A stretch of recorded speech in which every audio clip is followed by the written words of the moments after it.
আজকে নতুন বাড়িতে কাজ করতে করতে সন্ধ্যা হয়ে গেল। কাজ করতে করতে খুব খিদে পেয়েছিল, তার জন্য লাম্বু খাচ্ছি। তো হ্যালো বন্ধুরা, কেমন আছো তোমরা? আশা করি ভালো আছো। আমি দেবব্রত মন্ডল আর তোমাদের সবাইকে স্বাগতম আমার নতুন ভিডিওতে। আমি রয়েছি আজকে নতুন বাড়িটাতেই, আর আজকে কিন্তু আলাদা রকম কাজ হবে। কি কি কাজ হবে সেটাই তোমাদের সাথে শেয়ার করব। আর এখন কিন্তু এসব দেখতে পাচ্ছ, এই ইটগুলো কিন্তু নিয়ে যাচ্ছে ওখানে, ইটগুলো ওখানে রাখছে। আর ওখানে কিন্তু একটা দেওয়াল প্রথমে চুনাই করব। তোমরা কি বলো জানি না, আমরা কিন্তু চুনাই বলি। আর এদিকে কিন্তু মশলা লাগানো হয়ে গেছে, সেটা ভিডিওটা করতে পারিনি। বাকি এরপরে যেগুলোই কাজ হবে সমস্ত কিছু দেখাবো আজকের এই ভিডিওতে, তো অবশ্যই ভিডিওটা দেখতে থাকো। তো দেখতেই পাচ্ছ আমি এখন ইটের উপরে রয়েছি, আর এখান থেকে আমার ভাই কিন্তু ইট নিয়ে যাচ্ছে, আর আমি এখান থেকে ইটগুলো কিন্তু নিচে ফেলছি, কারণ নিচে থেকে হাতটা ঠিকঠাক জুড়ছে না, তার জন্য আমি এখান থেকে নিচে ফেলছি। আর রাহুল কিন্তু আমার ভাই ওখান থেকে নিয়ে যাচ্ছে ওখানে, আর বাবার কাছে নিয়ে যাচ্ছে যেখানে কাজ চলছে। আর আমি মোটামুটি এখন 100 পিস এইভাবেই ফেলবো, তারপরে কিন্তু নিচে থেকে হাত জুটে যাবে ওখান থেকে, তারপর নিচে থেকে নিয়ে নেবো।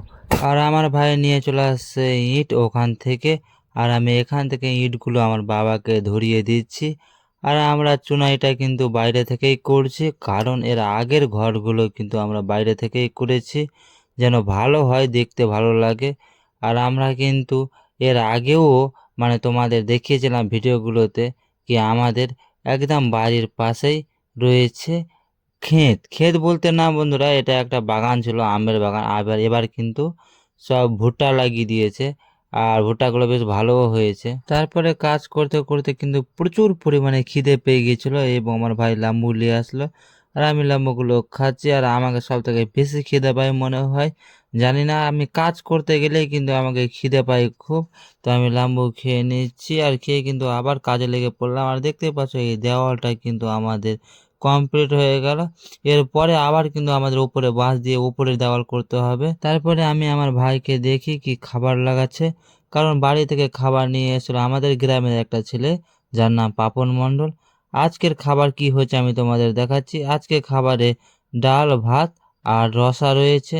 তো এটি আমরা খাবো। আমার ভাই কিন্তু সুন্দরভাবে বেড়ে দিচ্ছে আমার আর তার জন্য, এবং আমার বাবা হাত ধুচ্ছিল। এবার সবাই খাওয়া দাওয়া করে আবার কিন্তু কাজে লেগে পড়লো। আমার বাবা কিন্তু একটা লাইন ইটও লাগিয়ে দিল, দেখতে পাচ্ছ। আর আমি কিন্তু মশলাগুলো এনে দিয়েছিলাম, আর আমার ভাই কিন্তু ইটগুলো এনে দিয়েছিল। আর ওই দিক থেকে এটা করছে, তো তো একটু অসম্ভব হচ্ছে, একটু আমাদের সুবিধাটা কম হচ্ছে, কারণ ইটগুলো বারবার ধরিয়ে দিতে হচ্ছে। আর আমার ভাই ওখান থেকে ইট নিয়ে আসছে বাইরে থেকে, আশা করি তোমরা দেখতে পাচ্ছ। আর মাঝখানে দেখো, এখান থেকে আমি মশলা নিয়ে এসে বাবাকে দিচ্ছি। আর ইটগুলোকে ভালোভাবে ভিজিয়েছি, না ভিজলে কিন্তু ভালোভাবে সেট হবে না।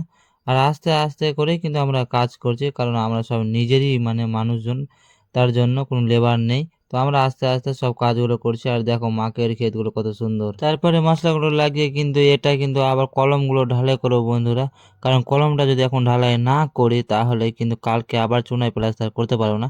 সামনে যে ফ্রেমগুলো লাগানো আছে সেখানেই কিন্তু কলমগুলো ঢালাই করব। তার জন্য কিন্তু আমাদের মশলা বানাতে হবে, আর খুব তাড়াতাড়ি কিন্তু মশলা বানাবার জন্য সব জিনিসগুলো আনতে শুরু করলাম, আমি নিয়ে আসছিলাম। আর আজকে কিন্তু সন্ধ্যা হয়ে গেল কাজ করতে করতে। আর আজকে প্রচুর পরিমাণে কাজ করলাম, অনেক কাজে করলাম, গায়ে হাতে খুব ব্যথাও করছে, কি বলবো, এত কাজ। আর এইরকম কাজ এর আগে আমরা কোনোদিন করিনি। আমার ভাই মশলাগুলো মিলাচ্ছে। তো আজকের ভিডিওটা তোমাদের কিন্তু বেশি বড় করবো না, আজকের ভিডিওটা এখানেই শেষ করব। এরপরে দেখাবে অন্য ভিডিওতে। ভিডিওটা তোমাদের যদি একটু ভালো লেগে থাকে তাহলে লাইক, কমেন্ট, শেয়ার করে দিও। আর এইরকম গ্রামের ভিডিও আর ডেইলি ভিডিও দেখার জন্য অবশ্যই আমার চ্যানেলটা সাবস্ক্রাইব করে পাশে থেকো।